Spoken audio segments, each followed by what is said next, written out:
Hoje um vídeo bastante curto, porque eu apenas mencionarei o esboço do Evangelho de Marcos, ou seja, do segundo livro do Novo Testamento, Mateus, Marcos, Lucas e João, né? Marcos é o segundo Evangelho. Eu já gravei vídeos diversos sobre o histórico, data e lugar, propósito, e hoje apenas o esboço mesmo, em 8 partes deste Evangelho. Bom, o Evangelho de Marcos é o início do Evangelho, a primeira parte, né? Vai do capítulo 1, do verso 1 ao 13. Esse é o início do Evangelho. A segunda parte é o início do ministério de Jesus, né, na Galileia, que vai do capítulo 1, verso 14, até o capítulo 3, verso 6. É a terceira parte do Evangelho de Marcos, que é o fim do ministério na Galileia, o fim do ministério de Jesus na Galileia, que vai do capítulo 3, verso 7, até o capítulo 6, verso 13.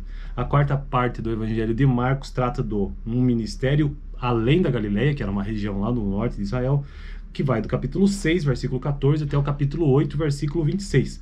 A quinta parte é a caminho de Jerusalém. Ele começa a se deslocar rumo ao sul, Jesus, né? Capítulo 8 do Evangelho de Marcos, verso 27, até o capítulo 10, verso 52. Sexta parte, o ministério em Jerusalém, já na capital, né? Que é o capítulo 11, do verso 1, até o capítulo 13, verso 37. A sétima parte, penúltima, a narrativa da paixão, que é o sofrimento ali de Cristo, né? Capítulo 14, verso 1 ao 15, e o capítulo 15 até o versículo 47. E por fim, a oitava parte, que trata da ressurreição de Jesus, que é o capítulo 16, do versículo 1 ao 20, né? E aí, uma breve menção aqui de uma...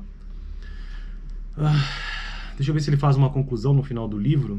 Não, é só o esboço mesmo. Então são 8 partes: o início do Evangelho, o ministério de Jesus na Galileia, o fim do ministério na Galileia, o ministério além da Galileia, o caminho de Jerusalém, que ele está avançando para o sul, o ministério em Jerusalém, a narrativa da paixão e a ressurreição, beleza? Então o vídeo de hoje foi sobre isso, sobre o Evangelho de Marcos. Dá uma olhada no vídeo que eu estou deixando aqui no final, onde eu comentei sobre o propósito do Evangelho de Marcos. Valeu!